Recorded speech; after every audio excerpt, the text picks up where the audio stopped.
सिंधिया के कार्यक्रम से दूर रहे शिवराज। मध्य प्रदेश बीजेपी में टकराव तेज। मध्य प्रदेश बीजेपी में खुलकर दिखी गुटबाजी।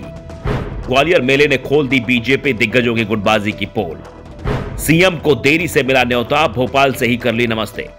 मध्य प्रदेश में इस साल विधानसभा चुनाव होने और चुनाव से पहले ही बीजेपी के अंदर की गुटबाजी खुलकर सामने आ गई है।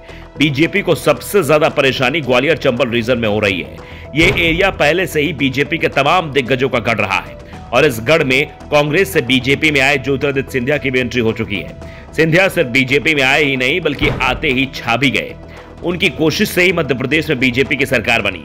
शिवराज को सीएम पद मिला। शिवराज ने भी सिंधिया की शुरुआत में बहुत इज्जत की।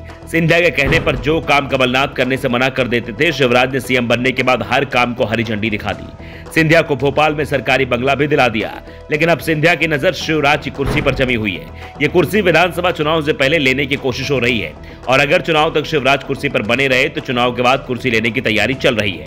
लेकिन सीएम पद के लिए पहले बीजेपी का सत्ता में आना भी जरूरी है, इसलिए लड़ाई अभी पर्दे के पीछे ही चल रही है। लेकिन इसकी गूंज साफ साफ सुनाई भी दे रही है।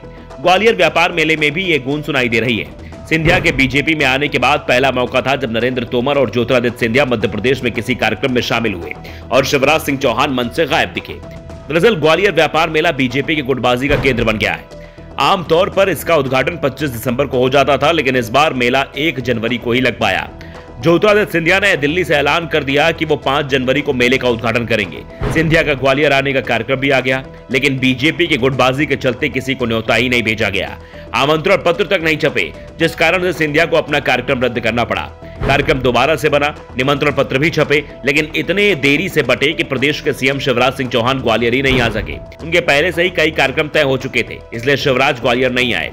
मंच पर ज्योतिरादित्य और नरेंद्र तोमर ही दिखाई दिए। ग्वालियर में बीजेपी के दूसरे दिग्गज भी मंच पर दिखे, लेकिन प्रदेश के सीएम शिवराज सिंह चौहान नहीं दिखे क्योंकि वो ग्वालियर ही नहीं आ सके। कांग्रेस नेता बीजेपी की इस गुटबाजी पर तंज कस रहे हैं। कैमरे का सारा फोकस खुद पर केंद्रित रखने की सिंधिया की कोशिश बता रहे हैं।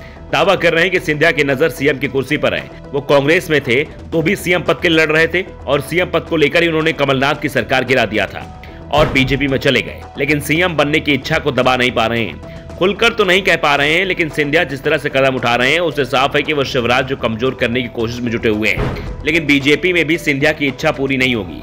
बीजेपी के अंदर चल रही इस लड़ाई में कौन किस पर भारी पड़ेगा, इसका फैसला 2 महीने में ही हो जाएगा, क्योंकि मध्य प्रदेश में कैबिनेट का विस्तार होने वाला है। बीजेपी हाईकमान ने इसके लिए शिवराज सिंह चौहान को हरी झंडी भी दे दी है। दरअसल इस समय कैबिनेट का स्वरूप बिगड़ा हुआ है। एक वर्ग के मंत्रियों की कैबिनेट में भरमार है, जबकि ओबीसी, दलित और आदिवासियों कोटा बेहद सीमित है। क्षेत्र स्तर पर भी एक रीजन का बोलबाला दिख रहा है। ऐसे में कैबिनेट विस्तार में 1 दर्जन मंत्रियों को हटाने की तैयारी चल रही है और सबसे बड़ी बात यह है कि अधिकांश मंत्री सिंधिया समर्थक बताए जा रहे हैं, जिन्हें हटाने का फैसला लगभग हो चुका है। अगर सिंधिया समर्थक मंत्री हटाए जाते तो साफ है कि सिंधिया के लिए आने वाला समय बेहद मुश्किल भरा हो सकता है। ब्यूरो रिपोर्ट, दैनिक दर्पण न्यूज।